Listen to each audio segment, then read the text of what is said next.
আমার চোখে এখন পর্যন্ত পানি লেগে আছে, জানো কিসের জন্য জানো? আজকে 2025 সাল 12 মাস 3 তারিখ। আজকে আপনার ট্রেন আসছিল কৃষ্ণপুর, মানে লালগোলা ট্রেন যাবে। তো কৃষ্ণপুর স্টেশন ঢুকার আগে পিপতলা স্টেশন পিপতলা স্টেশন ঢুকেছে।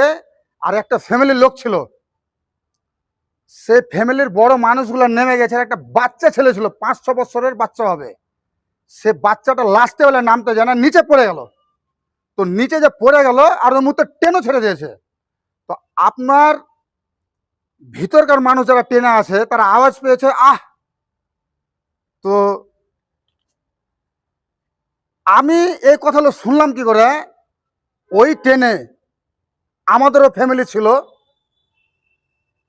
আমার আম্মা জানের চোখ অপারেশন হবে, তো তার ডক্টরখানা গেছিল সুশ্রুতাতে। তো আমার ফ্যামিলির মুখ থেকে যখন আমি ঘটনাটা শুনছি, তো আমার অন্তরটা পুরো পেটে গেছে। কারণ বাচ্চাকে আমি খুবই ভালোবাসি, অতিরিক্ত বাচ্চাকে ভালোবাসি, বুঝতে পারলেন কিনা? তো আমার মানে আর আছি এখন আমি এখন আছি চেন্নাইতে। তো আমি তখন আসরের নমাজ পড়াই বাইরে বেরালছি, আর ওই মুহূর্তে ফোনে কথা চলছিল আমার ফ্যামিলির সঙ্গে।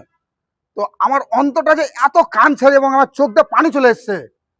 তো আমি বলতে চাই যে যেসব বাচ্চাগুলার যেখানে প্রয়োজন, খুব মারাত্মক প্রয়োজন, ওকে না নিয়ে গেলে হবে না। আপনারা সেসব জায়গায় নিয়ে যাবেন, বাকি নিয়ে যান না ট্রেনে বাসে, এবং যেখানে হোক না কেন নিয়ে যান না। কারণ বাচ্চা আর বাচ্চাটাকে দেখে খুবই মায়া লাগে। তো ঘটনাটা শোনার পরে আমি তখন থেকে না আমি খুব দুঃখিত যে ট্রেনটা আপনার কৃষ্ণপুরে 4টার সময় ঢুকে, সন্ধ্যে 4টা, ওই ট্রেনটাতেই এই দুর্ঘটনাটা ঘটেছে। আমি বলতে চাই আপনাদের হাত ধরে বলছি, বাচ্চাটাকে যেখানে প্রয়োজন সেখানে নিয়ে যাবেন, বাকি আপনি নিয়ে যান না। পিপতলা স্টেশনেই এই ঘটনাটা ঘটেছে। বাচ্চাটা বেঁচে আছে কি এই দুনিয়া থেকে চলে গেছে, আমি এই খবরটা আপনাদেরকে দিতে পারলাম না, কারণ আমার ফ্যামিলি এইভাবে শুনেছে। আর ওই বগিতে ছিল, আর এত দূর অবধি জানে ট্রেন চলে যাওয়ার পরে বাচ্চা বাঁচলো কি এই দুনিয়া থেকে চলে গেল বলতে পারা যাচ্ছে না। এবং তাও কোন পজিশনে ছিল, আপনার মিডল পজিশনে না এবং পেছনে ছিল, আপনার আগে থেকে ইঞ্জিল বাদ দিয়ে দুটো বগির পরে ছিল।